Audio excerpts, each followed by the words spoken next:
जयति पराशरसूनुः सत्यवती हृदयनन्दनो व्यासः यस्य आस्य कमलगलितं वाङ्मयममृतं जगद्विपति भुजगभोगावमृद्यम्य हृद्यं निजभुजं दक्षिणं लक्षणाढ्यं ललितमुद्रिक्तविज्ञानमुद्रं भज भज अनन्तमित्यालपन्तं प्रणतवान् प्राणिनां प्राणभूतं प्रणतिभिप्रीणये पूर्णबोधं भवदवोष्णेन तातप्यमानान् भुवि परं न तमप्रेक्षमाणान् भुवनमान्येन चान्येन दोष्णा भवतु भीर्मा इति नः सान्त्वयन्तं प्रणतवान् प्राणिनां प्राणभूतं प्रणतिभिप्रीणये पूर्णबोधं नारायणं सुरगुरुं जगदेकनाथं भक्तप्रियं सकललोकनमस्कृतं च त्रैगुण्यवर्जितमजं विभुमाद्यमीशं वन्दे भवग्नम् अमरासुरसिद्धवन्द्यं नारायणं नमस्कृत्य नरं चैव नरोत्तमं देवीं सरस्वतीं व्यासं ततो जयमुदीरये.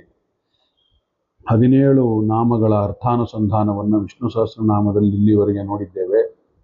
18ನೇದು 3ನೇ ಶ್ಲೋಕದಿಂದ ಶುರುವಾಗುತ್ತೆ. ವಿಷ್ಣು ಸಹಸ್ರನಾಮದ 3ನೇ ಶ್ಲೋಕ ಈ ಥರ ಬರುತ್ತೆ. ಯೋಗೋ ಯೋಗವಿದಾನ್ನೇತ ಪ್ರಧಾನ ಪುರುಷೇಶ್ವರಃ ನಾರಸಿಂಹವಪು ಶ್ರೀಮಾನ್ ಕೇಶವ ಪುರುಷೋತ್ತಮಃ. ಇದರಲ್ಲಿ ಮೊದಲನೇ ನಾಮ ಈ ಪದ್ಯದ್ದು ಯೋಗ ಅಂದರೆ 18ನೇ ನಾಮ ನಾವು ನೋಡ್ತಾ ಇರೋದು. ಇದರ ಮೊದಲನೇ ಅರ್ಥ ಏನಪ್ಪ ಅಂದರೆ ಮನಸ್ಸೇ ಮೊದಲಾದ ಇಂದ್ರಿಯಗಳು ತಮ್ಮ ತಮ್ಮ ವಿಷಯಗಳೆಡೆಗೆ ಹರಿಯದಂತೆ ಮಾಡೋ ಅಂಥವನು ಅಂತ. ಯುಜ್ಯತೆ ಅನೇನೇತಿ ಯೋಗೋ ಹರಿಹಿ ಅಂತ ಭಾಗವತ ತಾತ್ಪರ್ಯ ನಿರ್ಣಯದ 5ನೇ ಸ್ಕಂದದ 14ನೇ ಪಾಠದ 45ನೇ ಶ್ಲೋಕದಲ್ಲಿ ಆಚಾರ್ಯರು ಹೇಳಿರುವಂಥ ಮಾತಿದು. ಮನಸ್ಸು ಮತ್ತು ಅದಕ್ಕೆ ಅಧೀನವಾಗಿರುವಂಥ ಚಕ್ಷುಶ್ರೋತ್ರ ವಾಕ್ ಮೊದಲಾದಂಥ ಇಂದ್ರಿಯಗಳು ಜೀವಾತ್ಮರ ದೇಹದಲ್ಲಿರುವುದಾದರೂ ಕೂಡ ಅವರ ನಿಯಂತ್ರಣಕ್ಕೆ ಒಳಪಟ್ಟಿಲ್ಲ. ಇದು ಜೀವಾತ್ಮರು ತಮ್ಮ ಇಂದ್ರಿಯಗಳ ಯಾವುದೇ ವಿಷಯಗಳ ಬಗ್ಗೆ ಯಾರು ಹರಿಯಬಾರ್ದು ಅನ್ಕೋತಾರೋ ಆ ವಿಷಯಗಳ ಕಡೆಗೇನೆ ಇಂದ್ರಿಯಗಳು ಹರಿಯುತ್ತೆ, ಪ್ರವರ್ತಿಸುತ್ತವೆ. ಯಾವ ವಿಷಯಗಳ ಕುರಿತು ತಮ್ಮ ಇಂದ್ರಿಯಗಳು ತಲ್ಲೀನನಾಗಬೇಕು ಅನ್ಕೋತಾರೋ ಅದರ ಕಡೆಗೆ ಮನಸ್ಸು ಹೋಗೋದೇ ಇಲ್ಲ ಅಥವಾ ಇಂದ್ರಿಯಗಳು ಹೋಗೋದೇ ಇಲ್ಲ.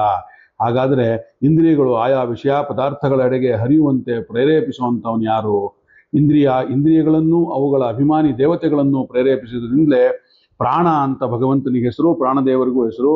ಅನಿಸಿರುವಂತಹ ವಾಯುದೇವರು ಮತ್ತೊಬ್ಬರ ಪ್ರೇರಣೆಗೊಳಗಾಗಿಯೇ ಪ್ರವರ್ತಿಸುವಂತಿರೋದ್ರಿಂದ ಅವರು ಸ್ವತಂತ್ರ ಪ್ರೇರಕರು ಅನ್ನೋ ಅಂತಿಲ್ಲ ಪ್ರಾಣದೇವರಾದರೂ ಕೂಡ. ಆದ್ದರಿಂದ ಇಂದ್ರಿಯಗಳನ್ನು ಅವುಗಳನ್ನು ಅವಾಂತರ ಪ್ರೇರಕರಾದಂತಹ ವಾಯುದೇವರನ್ನ ಒಂದು ಸ್ವತಂತ್ರವಾಗಿ ಪ್ರೇರೇಪಿಸ್ತಾರ ಅಂಥವ್ರು ಯಾರು ಅಂತ ಕೇಳಿದ್ರೆ ರುದ್ರದೇವರು ವೈಜಯಂತದಲ್ಲಿ ಏಕಾಂತದಲ್ಲಿದ್ದ ಚತುರ್ಮುಖ ಬ್ರಹ್ಮನನ್ನು ವಿಚಾರಿಸ್ತಾರೆ. ಆಗ ಚತುರ್ಮುಖ ಬ್ರಹ್ಮನ ಉತ್ತರ ಸರ್ವೋತ್ತಮನಾದ ಶ್ರೀಹರಿಯೇ ಇಂದ್ರಿಯಗಳು ಅವುಗಳಿಗೆ ಅವಾಂತರ ಪ್ರೇರಕರಾದ ಪ್ರಾಣದೇವರನ್ನು ಸ್ವತಂತ್ರವಾಗಿ ಸರ್ವಾತ್ಮನ ಪ್ರೇರೇಪಿಸುವಂಥವರು ಅಂತ ಹೇಳಿ ಸಿದ್ಧಾಂತ ಇದೆ ಅಂತ ಹೇಳಿ ಇದನ್ನ ಕಡಾಖಂಡಿತವಾಗಿ ನಾನು ಹೇಳ್ತಿರೋದು ಸತ್ಯ ಅಂತ ಹೇಳುವಂಥದ್ದು ನಮಗೆ ಗೊತ್ತಾಗಿದೆ. ಹಾಗಾಗಿ ಇದನ್ನ ಏನಪ್ಪಾ ಅಂತಂದ್ರೆ ವೈಜಯಂತೆ ಸಮಾಸೀನ ಮೇಕಾಂತ ಚತುರಾನನಂ ವಿಷ್ಣೋರ್ವಿಧಿ ಸುಷ್ಟತ್ವಂ ಪರ್ಯಪೃಚ್ಛಾತ್ ಸದಾಶಿವ ಯದದಂ ಪುರುಷಾ ವಶ್ಯಂ ತತ್ರ ತತ್ರ ಪೇತತ್ಮನಃ ಅಂತ ಹೇಳೋದು ಬನಂಜೆ ಗೋವಿಂದಾಚಾರ್ಯ ಇದಕ್ಕೆ ಹೇಳಿದ್ದಾರೆ. ಯುಜ್ಯತೆ ಸ್ವವಿಷ್ಯಯೈಹಿ ಸಂಬಂಧ್ಯೈತೆ ಮನ ಆದಿಕಮನ ನೇನೇತಿ ಯೋಗ ಅಂತ ಅವರ ಭಾಗವತ ತಾತ್ಪರ್ಯ ನಿರ್ಣಯ ಟೀಕೆಯಲ್ಲಿ ಹೇಳಿದ್ದಾರೆ ಇದನ್ನ. ಹಾಗಾಗಿ ಇದು ಮೊದಲನೇ ಅರ್ಥ ಆಗತ್ತೆ. ಇನ್ನು ಎರಡನೇ ಅರ್ಥ ಸಾಧಕನಿಗೆ ಜ್ಞಾನ ಸಂಪಾದನೆಗೆ ಬೇಕಾದ ಉಪಾಯವನ್ನ ಹೊಂದಿಸಿ ಕೊಡೋವಂಥವನು ಅಂತ. ಮತ್ತೆ ಬನ್ನಂಜೆ ಗೋವಿಂದಾಚಾರ್ಯ ಹೇಳ್ತಾರೆ ಯುಜ್ಯತೆ ಉಪಯುಕ್ತಯುಕ್ತೋಹೋ ಭವತಿ ಸಾಧಕೋ ನೇನೇತಿ ಅಂತ ಹೇಳ್ತಾರೆ ಅವರ ಭಾಗವತ ತಾತ್ಪರ್ಯ ನಿರ್ಣಯ ಟಿಪ್ಪಣಿಯಲ್ಲಿ 5ನೇ ಸ್ಕಂದದ 14ನೇ ಅಧ್ಯಾಯದ 45ನೇ ಶ್ಲೋಕದಲ್ಲಿ. ಜ್ಞಾನೋಪದೇಶಕ್ಕೆ ಸಮರ್ಥರಾದ ಯೋಗ್ಯ ಗುರುಗಳು ಅವರಿಂದ ಜ್ಞಾನೋಪದೇಶ ಪಡೆಯಲು ಅನುಕೂಲವಾಗುವಂತಹ ಸಂದರ್ಭ ಮೊದಲಾದವುಗಳನ್ನು ಕಲ್ಪಿಸಿಕೊಟ್ಟು ಭಗವಂತ ಆ ಮೂಲಕ ಸಾಧಕನನ್ನು ಜ್ಞಾನ ಸಂಪಾದನೆಗೆ ಮಾಡಿಕೊಳ್ಳುವಂತೆ ಅನುಗ್ರಹ ಮಾಡ್ತಾನೆ. ಉದಾಹರಣೆಗೆ ಮುನಿ ಪಾಶಕ್ಕೆ ತುತ್ತಾದ ಪರೀಕ್ಷಿತನಿಗೆ ಒಂದು ಭಾಗವತವನ್ನು ಶ್ರವಣ ಮಾಡಿಸಲು ಭಗವತ್ ಪ್ರೇರಣೆಯಿಂದಲೇ ಶುಕಾಚಾರ್ಯರು ಬಂದಿರುವಂತೆ ಭಾಗವತದ ಮೊದಲನೇ ಶ್ಲೋಕದ 20ನೇ ಒಂದು ಪಾಠದ ಮೊದಲನೇ ಶ್ಲೋಕ ಯದೃಚ್ಛಯ ಶಬ್ದದಿಂದ ಸೂಚಿಸಿರುವಂಥದ್ದು ಅಂತ ಹೇಳಬೇಕಾಗತ್ತೆ. ಇನ್ನು ಮೂರನೇ ಅರ್ಥ ಯೋಗ ಹಾಗೆ ಭಕ್ತರ ಮನಸ್ಸನ್ನ ತನ್ನಲ್ಲಿ ನೆಲೆಗೊಳಿಸುವಂತೆ ಅನುಗ್ರಹ ಮಾಡುವಂಥವನು.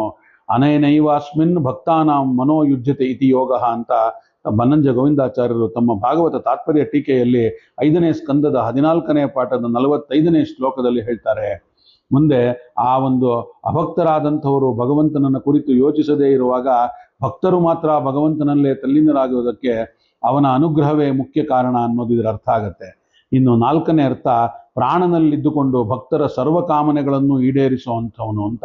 ಭಕ್ತಾನಾಂ ಸರ್ವಾನ್ ಕಾಮಾನ್ ನಿಯೋಜಯತೀತಿ ಯೋಗ ಅಂತ ಯೋಗಕ್ಷೇಮೆ ಇತಿ ಪ್ರಾಣಾಪಾನಯೋ ಯೋಗನಾಮ ತಥಾ ಪ್ರಾಣೇ ಸರ್ವಕಾಮಿನೋ ಯೋಜನಾತ್ ಅಂತ ತೈತ್ರೇಯ ಉಪನಿಷತ್ ಭಾಷ್ಯ ಮತ್ತು ತೈತ್ರೇಯ ಉಪನಿಷತ್ತಿನ 3ನೇ ಅಧ್ಯಾಯದ 2ನೇ ಶ್ಲೋಕ ಹೇಳುತ್ತೆ. ಇನ್ನು ಮುಂದೆ 5ನೇ ಅರ್ಥ ಇದಕ್ಕೆ ಯೋಗಿಗಳಿಂದ ತಮ್ಮ ಹೃದಯದಲ್ಲಿ ಧ್ಯಾನಿಸಲ್ಪಡುವಂಥವನು ಅಂತ. ಯುಜ್ಯತೆ ಹೃದಯ ಯೋಗಿ ಬುದ್ಧ್ಯಾಯತ ಇತಿ ಯೋಗ ಅಂತ ಸರಸ ಸಂಹಿತೆ ಹೇಳ್ತಾ ಇದೆ. ಯೋಗಿಗಳು ಯೋಗದಿಂದ ಪವಿತ್ರವಾದಂತಹ ತಮ್ಮ ಹೃದಯದಲ್ಲಿ ಭಗವಂತನನ್ನು ಚೆನ್ನಾಗಿ ಕಾಣುತ್ತಾರೆಂದು ಗಜೇಂದ್ರನು ಸ್ತುತಿಸುತ್ತಾ ಇರೋದ್ರಿಂದ ನಮಗೆ ಗೊತ್ತಾಗ್ತಾ ಇದೆ ಅಂತ ಹೇಳಬೇಕಾಗತ್ತೆ. ಇನ್ನು ಮುಂದೆ 6ನೇ ಅರ್ಥ ಇದಕ್ಕೆ ಸಕಲ ಗುಣಗಳು ತನ್ನಲ್ಲಿ ಸೇರಿಕೊಳ್ಳುವಂತೆ ಮಾಡಿರುವಂಥವನು ಅಂತ ಹೇಳಿ, ಅಂದ್ರೆ ಯುಕ್ತಿನ ಸಕಲ ಗುಣಾನ್ ಇತಿ ಯೋಗ ಅಂತ ವಾದಿರಾಜೀಯ ಹೇಳುತ್ತೆ. ಯುಕ್ತಿನಾನ್ ಗುಣಾನ್ ಸ್ವಸ್ಮಿನ್ ಇತಿ ಅಂತ ಸರಸ ಸಂಹಿತೆ ಹೇಳುತ್ತೆ ಅದಕ್ಕೆ ಪೂರಕವಾಗಿ.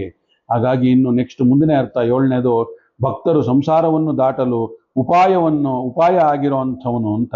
ಅದಕ್ಕೆ ಭಕ್ತಾನಾಂ ಭವತರಣೋಪಾಯ ಇತಿ ಅಂತ ಹೇಳಿ ಸರಸ ಸಂಹಿತೆ ಮತ್ತೆ ಹೇಳ್ತಾ ಇದೆ. ಇನ್ನು 8ನೇ ಅರ್ಥ ಇದಕ್ಕೆ ಎಲ್ಲವನ್ನೂ ಹೊಂದಿರುವಂಥವನು ಅಂತ. ಯುಜ್ಯತೆ ಪ್ರಾಪ್ಯತೆ ಸರ್ವಮನೆ ನೀತಿ ಯೋಗ ಅಂತ ಪರಾಶರ ಭಟ್ಟಿಯ ಹೇಳ್ತಾ ಇದೆ. ಇನ್ನು 9ನೇ ಅರ್ಥ ಇದಕ್ಕೆ ತನ್ನದೇ ಆದಂತಹ ಶಕ್ತಿ ಸ್ವರೂಪವನ್ನು ತೋರಿಸುವಂಥವನು ಅಂತ. ಯೋಗ ಸಾಮರ್ಥ್ಯಂ ಯುಜ್ಯತೆ ಏನ ಯೋಗೋ ಸಾವುಪಾಯ ಶಕ್ತಿರೇವ ಅಂತ ಭಗವದ್ಗೀತೆಯಲ್ಲಿ ಗೀತಾ ತಾತ್ಪರ್ಯದಲ್ಲಿ 10ನೇ ಅಧ್ಯಾಯದ 7ನೇ ಶ್ಲೋಕದಲ್ಲಿ ಆಚಾರ್ಯ ಮಧ್ವರು ಹೇಳ್ತಾರೆ. ನಮಗೆ ಭಗವಂತನ ಸಾಮರ್ಥ್ಯ ಅವನ ಸ್ವರೂಪವೇ ಆಗಿದೆ, ಅದರಿಂದ ಅವನ ಜ್ಞಾನ ಬಲ ಹಾಗೂ ಕ್ರಿಯೆಗಳು ಸ್ವಾಭಾವಿಕವಾದುದೆಂದು ಶ್ರುತಿ ಸಾರ್ತಾ ಇದೆ ಅನ್ನುವಂಥದ್ದು ತಿಳ್ಕೊಬೇಕು ನಾವು. ಸ್ವಾಭಾವಿಕಿ ಜ್ಞಾನ ಬಲ ಕ್ರಿಯಾಚ ಅಂತ ಅಥರ್ವ ಉಪನಿಷತ್ ಭಾಷ್ಯದ 1ನೇ ಅಧ್ಯಾಯದ 3ನೇ ಪಾಠದ 10ನೇ ಶ್ಲೋಕ ಹೇಳ್ತಾ ಇದೆ. ಇನ್ನು 10ನೇ ಅರ್ಥ ಇದಕ್ಕೆ ಸರ್ವಲೋಕಗಳಿಂದಲೂ ಯುಕ್ತನಾಗಿರೋ ಅಂಥವನು ಅಂತ. ಸರ್ವಲೋಕ ಯುಜ್ಯಂತೆ ಸಂಬಂಧ್ಯಂತೆ ಅತೀತ ಯೋಗ ಯೋಗ ಆತ್ಮ ಯೋಗಾಖ್ಯಂ ಸರ್ವಲೋಕಸ್ಯ ಯೋಗದತ್ರೈವ ಯೋಗನಂ ಮಧ್ಯಂ ಅಂತ ಹೇಳಿ ತೈತ್ರೇಯ ಉಪನಿಷತ್ತಿನ 2ನೇ ಅಧ್ಯಾಯದ 7ನೇ ಶ್ಲೋಕ ಮತ್ತು ತೈತ್ರೇಯ ಉಪನಿಷತ್ ಭಾಷ್ಯ ಇದನ್ನೇ ತಿಳಿಸ್ತಾ ಇದೆ ನಮಗೆ. ಇನ್ನು ತೈತ್ರೇಯ ಉಪನಿಷತ್ತಿನಲ್ಲಿ ಈ ಅಭಿಪ್ರಾಯವನ್ನಿಟ್ಟುಕೊಂಡೇ ವಿಜ್ಞಾನಮಯನಾದಂತಹ ವಾಸುದೇವನ ಮಧ್ಯೆ ದೇಹವನ್ನು ಯೋಗ ಅಂತ ಹೇಳಿ ಕರೆಯಲಾಗಿದೆ ಅಂತ ಹೇಳುವಂಥದ್ದು, ಯೋಗ ಆತ್ಮ ಅಂತ ಹೇಳಿರುವಂಥದ್ದು ಇಲ್ಲಿ. ಇನ್ನು ಮುಂದೆ 11ನೇ ಅರ್ಥ ಇದಕ್ಕೆ ತನ್ನನ್ನು ತಿಳಿಯಲು ಅಥವಾ ಹೊಂದಲು ಅಂತಂದ್ರೆ ಅವನನ್ನೇ ಹೊಂದಲು ಅಂತ ಅರ್ಥ ಮಾಡ್ಕೋಬೇಕು. ಅಥವಾ ಅದಿಲ್ಲ ಅಂತಂದ್ರೆ ತಾನೇ ಉಪಾಯ ಎನಿಸಿರುವಂಥವನು, ತನ್ನನ್ನು ತಿಳಿಯಲು ಅಥವಾ ಅವನನ್ನು ಹೊಂದಲು ಅಂದ್ರೆ ಭಗವಂತನನ್ನು ಹೊಂದಲು ಭಗವಂತನೇ ಉಪಾಯ ಅಂತ ಎನಿಸಿರುವಂಥವನು. ಯುಜ್ಯತೇನ ಯೋಗೋ ಸಾವುಪಾಯ ಅಂತ ಗೀತಾ ತಾತ್ಪರ್ಯದ 10ನೇ ಅಧ್ಯಾಯದ 7ನೇ ಶ್ಲೋಕ ಹೇಳ್ತಾ ಇದೆ. ಹಾಗೆ ಭಗವಂತನ ಜ್ಞಾನಕ್ಕೆ ಹಾಗೂ ಪ್ರಾಪ್ತಿಗೆ ಮುಖ್ಯ ಕಾರಣ ಅವನೇ ಆಗಿರೋದ್ರಿಂದ ಅವನನ್ನು ಮಾರ್ಗ ಅಂತಲೇ ಉಪನಿಷತ್ತು ಪರಿಚಯ ಮಾಡಿಸ್ಕೊಟ್ಟಿದೆ. ಹಾಗಾಗಿ ಏಷ ಪಂಥಾಹ ಏಷ ಏವ ಸದಾ ಪಂಥಾಹ ಭಗವಾನ್ ಪುರುಷೋತ್ತಮ ನಿತ್ಯ ಸ್ವಪ್ರಾಪ್ತಿ ಹೇತುತ್ವಾತ್ ಅಂತ ಹೇಳಿ ಐತರೇಯ ಉಪನಿಷತ್ತಿನ ಭಾಷ್ಯ ಹೇಳ್ತಾ ಇದೆ. ಭಗವಂತನ ಜ್ಞಾನಕ್ಕೆ ಹಾಗೂ ಪ್ರಾಪ್ತಿಗೆ ಮುಖ್ಯ ಕಾರಣ ಅವನೇ ಆಗಿರೋದ್ರಿಂದ ಅವನನ್ನು ಮಾರ್ಗ ಅಂತಲೇ ಉಪನಿಷತ್ತು ಹೇಳ್ತಾ ಇದೆ. ಭರತನು ಮೃಗ ಜನ್ಮದಲ್ಲಿ ಬಂದಾಗ ಅಂದ್ರೆ ಜಿಂಕೆಯ ಜನ್ಮದಲ್ಲಿ ಬಂದಾಗ ಭಗವಂತನಿಗೆ ಸಲ್ಲಿಸುತ್ತಿದ್ದಂತಹ ಸ್ತುತಿಯಲ್ಲಿ ಯೋಗ ಹೆಸರಿನ ಉಲ್ಲೇಖವೂ ಕೂಡ ಬಂದಿದೆ. ಯಜ್ಞಾಯ ಧರ್ಮಪತೆಯೇ ವಿಧಿನೈಪುಣಾಯ ಯೋಗಾಯ ಅಂತ ಹೇಳಿ ಭಾಗವತದ 5ನೇ ಅಧ್ಯಾಯದ 14ನೇ ಪಾಠದ 45ನೇ ಶ್ಲೋಕದಲ್ಲಿ ಇದು ಬಂದಿದೆ. ಇನ್ನು ಇಷ್ಟು 11 ಅರ್ಥಗಳಾದ ಮೇಲೆ ಜಿಜ್ಞಾಸೆ ಬರುತ್ತೆ. ಮನನಾರ್ಥ ಪ್ರಶ್ನೆ ಇದು. ಏನಪ್ಪಾ ಅಂದ್ರೆ ಪರಮಾತ್ಮನಿಗೆ ಋಷಿಕೇಶ ಎಂಬ ಹೆಸರು ಪ್ರಸಿದ್ಧವಾಗಿರುವಂಥದ್ದು. ಇಲ್ಲಿ ಋಷಿಕ ಅಂದ್ರೆ ಇಂದ್ರಿಯಗಳು ಅಂತ. ಇದನ್ನ ನಾವು ಗೀತೆಯಲ್ಲಿ ನೋಡಿದ್ದೇವೆ. ಇಂದ್ರಿಯಗಳಿಗೆ ಪರಮಾತ್ಮನು ಪ್ರೇರಕನಾದುದರಿಂದ ಅವನಿಗೆ ಋಷಿಕೇಶ ಅಂತ ಹೇಳಿ ಹೆಸರು ಇದೆ. ಈ ರೀತಿ ಪರಮಾತ್ಮನ ಹೆಸರಿನಿಂದಲೇ ಅವನು ಇಂದ್ರಿಯಗಳಿಗೆ ಪ್ರೇರಕನಾಗಿ ತಿಳಿದಿರೋದ್ರಿಂದ ಯಾರಿಂದ ಪ್ರೇರಿತನಾಗಿ ಇಂದ್ರಿಯಗಳು ವಿಷಯದ ಕಡೆಗೆ ಓಡುತ್ತವೆ ಅಂತ ಕೇಳಿ ಉಪನಿಷತ್ತಿನಲ್ಲಿ ಕಾಣುವ ಪ್ರಶ್ನೆ ಹೇಗೆ ಯುಕ್ತವಾಗ್ತದೆ ಇಲ್ಲಿ ಅಂತ ಪ್ರಶ್ನೆ. ಇದಕ್ಕೆ ಸಮಾಧಾನ ಉತ್ತರವಾಗಿ ಪ್ರಶ್ನೆ ಮನನಾರ್ಥವಾಗಿ ಪ್ರವೃತ್ತವಾಗಿದೆ.